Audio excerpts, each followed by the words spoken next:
Mtendaji mkuu wa ADEM, Dr. Maulid J. Maulid, anawakaribisha wadau wote wa elimu, walimu, wanachuo, wanafunzi, pamoja na wananchi wote kushiriki katika msimu wa kwanza na wa kipekee wa ADEM Elimu Marathon. Lengo kuu la mbio hizi ni kuboresha miundombinu ya ADEM. Mbio hizi zitakuwa za kilomita 10 na kilomita 5. Hatujawasahau watu wa Fun Run. ADEM Elimu Marathon itafanyika Bagamoyo tarehe 29 Novemba mwaka 2025.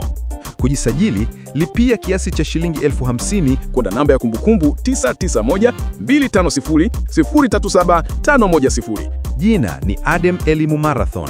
Kwa wanachuo waliopo ADEM watalipa shilingi 30,000 tu.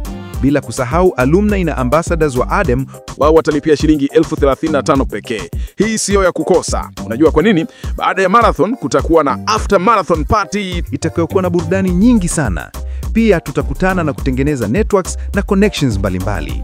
ADEM Elimu Marathon, miundombinu bora kwa uongozi thabiti wa elimu. Karibu tukimbie pamoja. Kimbia, changia, boresha miundombinu. ADEM Marathon, si tu mashindano, ni safari